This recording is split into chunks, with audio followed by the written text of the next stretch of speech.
From the simplest water wheel to the absolutely colossal dams we have today, we've always been fascinated by the power of moving water. But how do we actually turn that raw, natural force into the electricity that powers millions of homes? Well, in this explainer, we're going to dive deep into the engineering marvel that makes it all happen, the hydroelectric power plant. Okay, let's get right into it. What you're looking at here is our blueprint. This diagram shows you every single core component, from that massive reservoir all the way to the powerhouse, and how they all work together. To really get it, we're going to follow the journey of water right through this entire system, from start to finish. It almost seems like magic, doesn't it? Taking a flowing river and turning it into clean, reliable electricity for cities and towns. But it's not magic at all. It's just brilliant, brilliant engineering. And that's exactly what we're going to unpack right now. So here's our game plan. First, we'll get into the basic principles of harnessing water's power. Then, we'll trace the water's path right through the anatomy of a plant. After that, we'll look at some of the really clever solutions to major engineering challenges, check out the different types of hydroplants, and wrap up with a super cool concept, the water battery. At its heart, a hydroelectric plant is really just a master of energy conversion. By building a dam, we create a reservoir, which is just a way of storing water way up high. And that height gives the water a ton of potential energy. The whole point of this system is to convert that potential energy into the kinetic energy of motion, then into the mechanical energy of a spinning turbine, and finally into the electrical energy that we can actually use. All right, so let's follow that energy conversion step by step. We're going to imagine we're a single drop of water and trace its path as it journeys through all the key parts of the plant, starting the second it leaves that big reservoir. So our journey starts in the reservoir, with all that water being held back by the dam. When we need power, that water enters an intake and starts a really fast, controlled plunge downhill.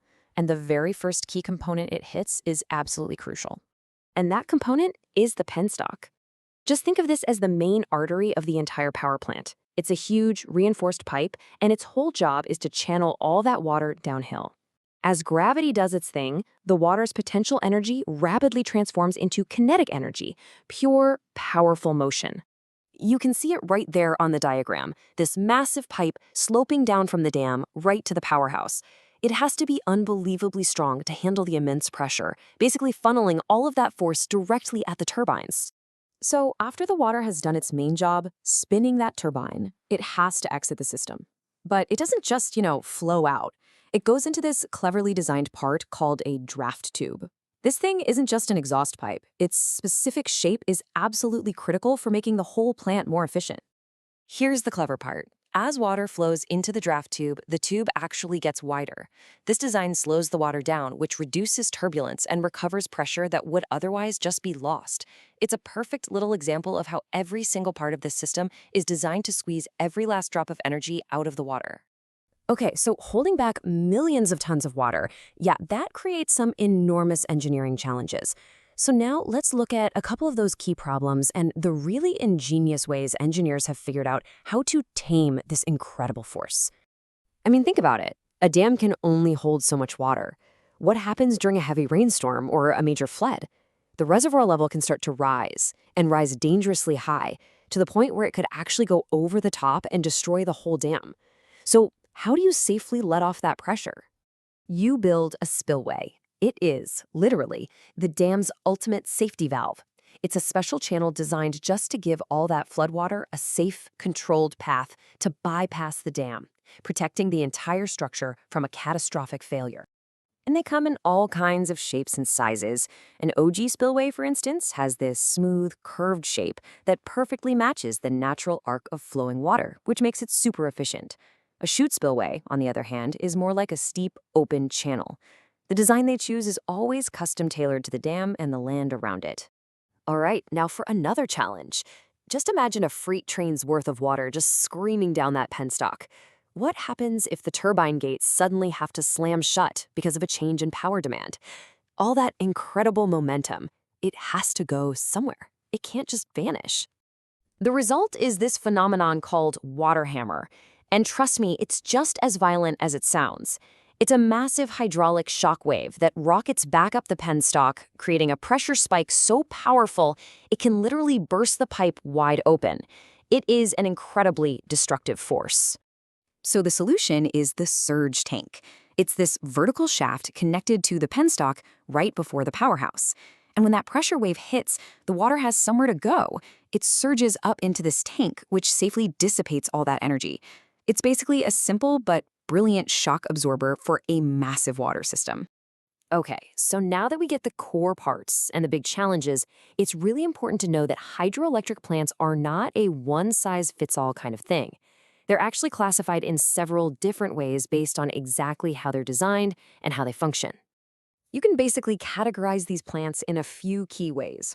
First, by head, and that's just the vertical distance the water falls, which tells you how much pressure you have. Second, by their power capacity, from tiny little microplants all the way up to huge ones. And finally, by the type of facility, which tells you how it uses the river's natural flow. Let's just compare the two extremes based on that head idea.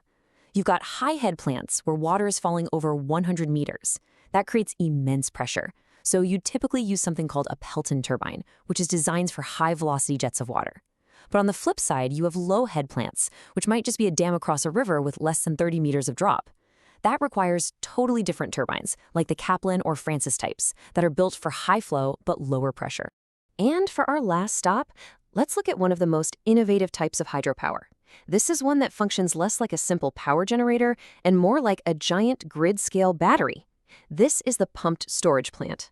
Now, the genius here is in the two-step cycle. When everybody needs electricity and it's expensive, say in the middle of a hot afternoon, the plant runs like a normal hydro plant, releasing water from an upper reservoir down to a lower one.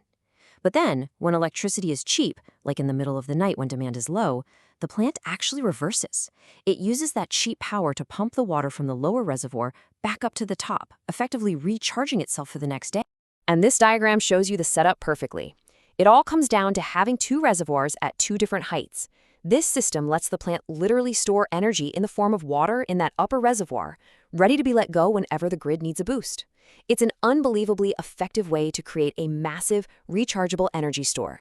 You know, when you think about it, as we rely more and more on renewables like wind and solar, which are great but don't work 24/7, the need for large-scale energy storage is becoming absolutely critical. So it really makes you wonder, could pumped hydro, a technology based on principles that are over a century old, actually be one of the most important tools we have for building the green energy grid of the future?